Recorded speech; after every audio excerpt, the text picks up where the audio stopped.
हिंदू धर्म में मृत्यु के बाद शरीर का दाह संस्कार किया जाता है, जबकि अन्य धर्मों में, विशेष तौर पर जेम्स वोंग जी जो कि क्रिश्चियन धर्म से ताल्लुक़ रखते हैं, वहाँ पर भी मृत्यु के बाद शरीर को दफनाने की प्रक्रिया की जाती है। जेम्स वोंग जिनके संस्कार क्रिश्चियन धर्म के रहे हैं, इसके बावजूद वो एक स्थान पर ये बात कहते हैं।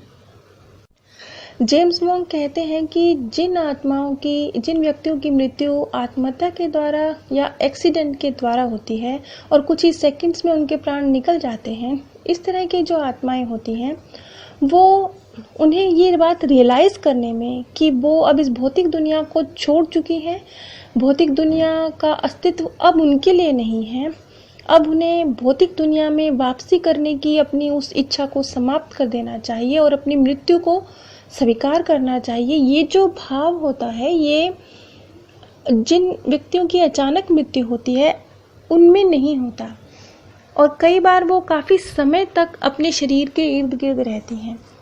लेकिन जब जलाने की प्रक्रिया की जाती है, दाह संस्कार की प्रक्रिया में शरीर कुछ ही घंटों में समाप्त हो जाता है और आत्मा तक ये मैसेज पहुंच जाता है कि शरीर जिसको वो सबसे अधिक प्रेम करती थी, जो उसका माध्यम था इस दुनिया में वापस आने का, जिसे वो समझती थी कि ये उस भौतिक दुनिया में उसका माध्यम है, वो अब समाप्त हो चुका है। जब ये मैसेज एक आत्मा तक पहुंचता है तो उसके लिए इस भौतिक दुनिया से डिटैच होना बहुत सरल हो जाता है।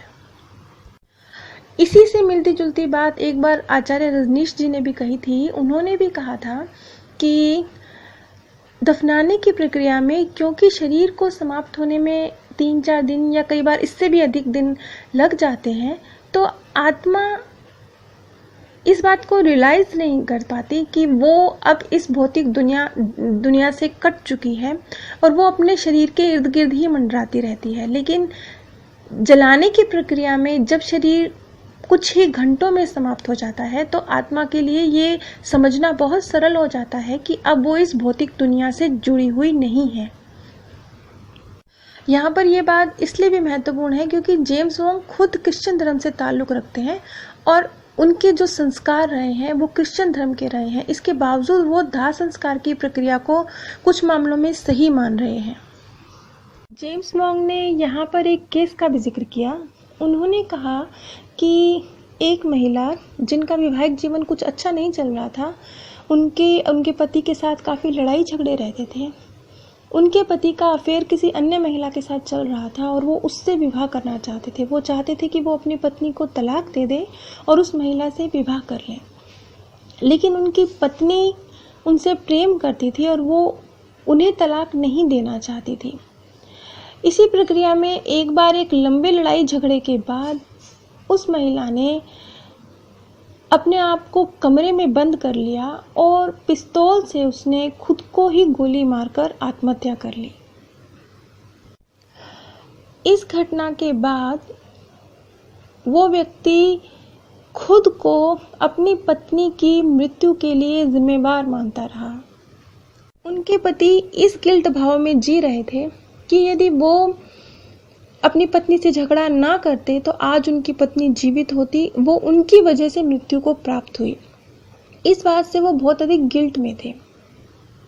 इन सेशंस के दौरान जब जेम्स वोंग के थ्रू उस महिला ने कम्युनिकेट किया तो उसने एक बात कही। उसने कही कि जिस समय उसने आत्महत्या की थी, उस समय वो ये चाहती थी कि आप अपने आप को दोषी महसूस करें, कि उसका पति अपने आप को कसूरवार महसूस करे।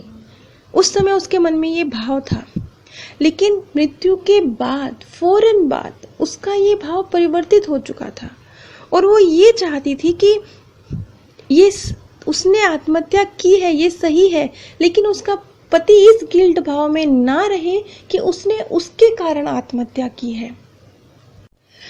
कितना फर्क है, विचारों में कितना फर्क है। मृत्यु से पहले वो महिला ये चाहती थी कि उसका पति उससे माफ़ी मांगे, अपने आप को कसूरवार माने, गिल्ट भाव में रहे।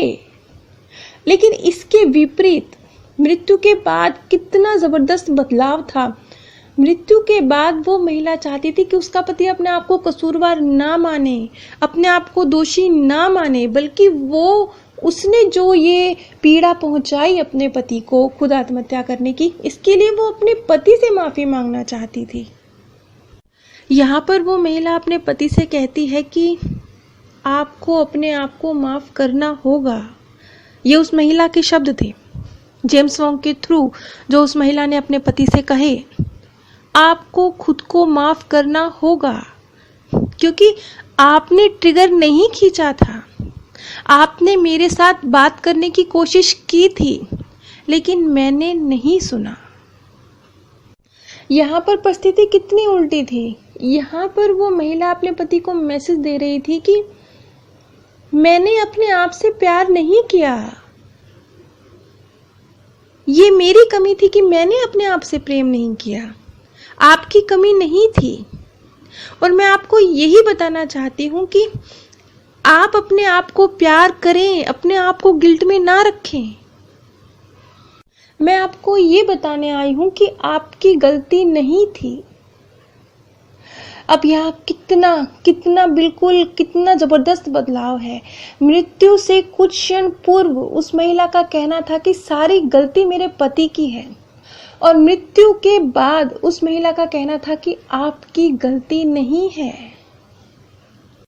और महिला ने उससे आगे भी कहा, कैथी नाम की महिला जिससे उसके पति का अफेयर चल रहा था, उसने कहा, उस स्वर्गीय महिला ने कहा कि मैं स्वयं को भी माफ करूंगी। मतलब उसने अपने लिए कहा, क्योंकि उसने भी तो आत्महत्या की थी ना, तो अब वो खुद को भी माफ करेगी। यहाँ पर इस बात को थोड़ा गौर कीजिएगा कि एक आत्महत्या करने वाली आत्मा क्या कह रही है। वो कह रही है कि मैं खुद को भी माफ करूंगी और कैथी को भी मैं प्यार पहुंचा रही हूँ। मैं चाहती हूँ कि कैथी भी अपने आप को माफ करे। कैथी वो महिला थी जिससे उसके पति विवाह करने की इच्छा रखते थे, जिनसे उनका अफेयर चल रहा था। अब देखिए यहाँ पर, अब जैसे कि पिछली कड़ी में मैंने कहा था कि मृत्यु के बाद की दुनिया से जुड़ी हुई कुछ झूठी बातें हैं, जिसके लिए कुछ कमेंट ऐसे भी आए थे कि आप बिल्कुल तर्कहीन बातें कर रही हैं, गलत कह रही हैं। वो मैं उन कमेंट को गलत नहीं बोलती, मैं इसलिए गलत नहीं बोलूँगी, वो अपनी जगह पे बिल्कुल सही हैं, क्योंकि वो धर्मानुसार बात कर रहे हैं, क्योंकि जो सिखाया पढ़ाया समझाया गया उसके अनुरूप वो बात कह रहे हैं, तो वो बिल्कुल सही कह रहे हैं। लेकिन मैं जो बात कर रही हूँ, मैंने स्पष्ट किया था वीडियो की शुरुआत में ही, मैंने स्पष्ट किया था कि ये ना किसी व्यक्ति के विचार हैं, ना किसी धर्म के विचार हैं, ये 100% शुद्ध मेरे विचार हैं।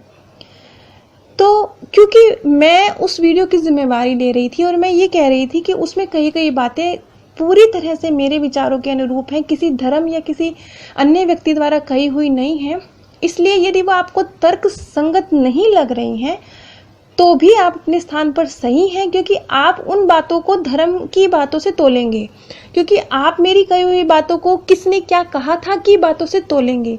जब आप इस तरीके से तुलना करेंगे तो आप मेरी बातों को बिल्कुल गलत ही मानेंगे। लेकिन जो मेरा अनुभव है, क्योंकि मैं अपने आप को लगभग हर गुरु हर धर्म से काट चुकी हूँ, मैं सिर्फ अपने आप को ज्ञान के साथ जोड़ के देखना चाहती हूँ।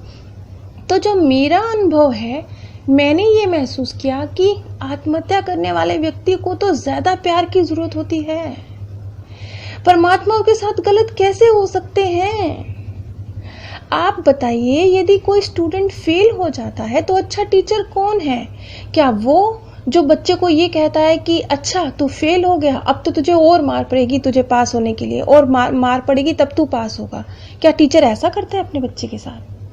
अच्छा टीचर कौन सा होता है? अच्छा टीचर वो होता है ना जो कहता है मेरे बच्चे तू चिंता ना कर, मैं अब तेरे साथ हूँ, तेरे साथ और मेहनत करेंगे, तो चिंता ना कर, तेरे को फर्स्ट डिवीजन में पास कराएंगे, तेरे साथ इतनी मेहनत करेंगे तो मेरिट लिस्ट में पास होगा, तू चिंता ही मत कर। अच्छा टीचर तो वो होता है ना। तो बस इसी तरह से जो लोग आत्महत्या करते हैं, परमात्मा उनके लिए अच्छे टीचर हैं। ऐसे व्यक्ति जिसने मैं अब यहाँ पर मेरी बातों का ये मतलब हरगिज मत लगाइएगा कि मैं आत्महत्या को सही करार दे रही हूँ, हरगिज नहीं दे रही हूँ। लेकिन उसके बाद जो कुछ गलत बातें समाज में फैलाई जाती हैं आत्महत्या को लेके, मैं उसके विपक्ष में हूँ। मैं ये कहती हूँ कि जिन लोगों ने आत्महत्या की है उनके लिए परमात्मा एक अच्छे शिक्षक की तरह है। इस बात को इतने भ्रामक गलत तरीके से मत फैलाइए।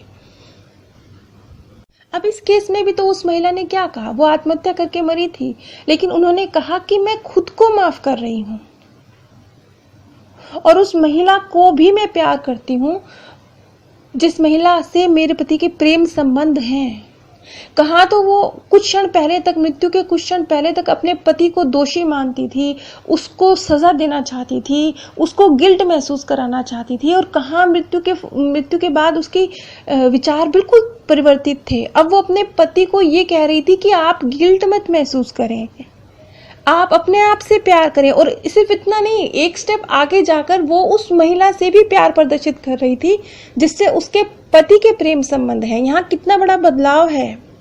तो कहीं कुछ गड़बड़ है। कई बार कुछ मृत्यु के बाद की दुनिया के विषय में जो कुछ बोला जा रहा है समाज में, वो अच्छा, मैं यहाँ पर एक बात स्पष्ट कहना चाहूंगी जो मुझे लगती है कि कई बार लोग अपने फायदे के लिए मृत्यु के बाद की दुनिया के विषय में गलत बातें फैलाते हैं। वो क्यों फैलाते हैं?